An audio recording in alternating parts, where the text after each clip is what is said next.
আল্লাহ সর্বশক্তিমান প্রিয় বিশ্ববাসী সারা বিশ্ব সকলের কাছে আমার সালাম এবং শুভেচ্ছা রইল। আশা করি সবাই আমার সালাম গ্রহণ করবে।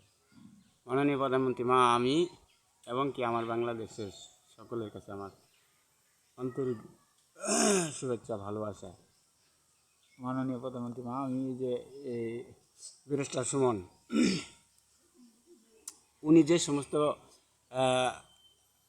গল্প এবং কি বিস্তারিত ঘটনা তুলে ধরছে এবং কি সততা দেখাইতেছে, এই সততাতে আমি খুশি হয়েছি। ওনার মতো যদি কাল আমাদের বাংলাদেশের এমপি বা ইয়ারা ওই যে মন্ত্রী যদি কাল ওইরকম সততা দেখায় কাজ করতো, তাহলে আমাদের বাংলাদেশে প্রতিটা জেলায় বা প্রতিটা ডিস্ট্রিক্টে খুবই একটা উন্নত হতো।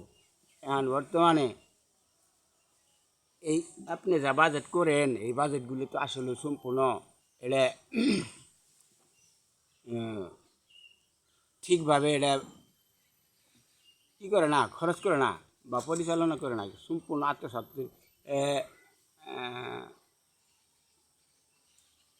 10 ভাগের 3 ভাগ হয়তো আমাদের বাংলাদেশের কাজের জন্য খরচ করে, আর 7 ভাগই আত্মসাৎ করে। এটা তো আপনার সাংবাদিক যারা গোয়েন্দা যারা এরা তো তথ্যগুলো সংগ্রহ করে তুলে ধরে না বা দেখে না। যদি দেখতো তাহলে ঠিক আমাদের দেশ উন্নত হইতো। তো যাই হোক, এটা আপনি আমাদের বাংলাদেশে কাজগুলো যে করার জন্য আপনি বাজেট পাস করতেছেন, রাস্তা, কালভার, ব্রিজ এবং কি বিল্ডিং, যে সমস্ত কাজগুলো আপনি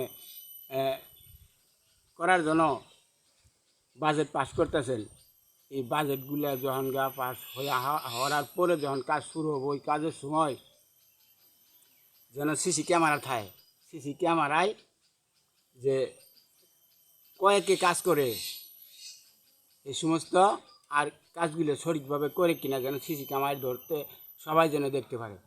তাহলেই আমাদের এত দুর্নীতি করতে পারবো না। তাহলে সবাই জানতে পারবো, ধরতে পারবো এবং কি আপনিও বুঝতে পারবেন।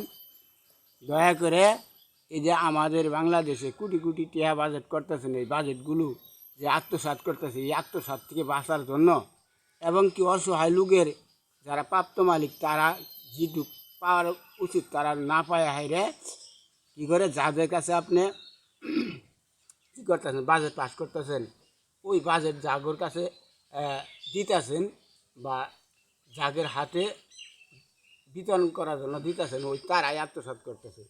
তাহলে এই জিনিসগুলো যদি আসলে সঠিকভাবে তুলে ধরতে পারেন, তাহলে আমাদের বাংলাদেশে উন্নত হব এবং কি সারা বিশ্বের মধ্যে আমাদের বাংলাদেশে একটা সুনাম সৃষ্টি হব এবং কি আমাদের বাংলাদেশের আইনের দিক দিয়ে সবাই উজ্জ্বল আলোময় হইতে পারবো।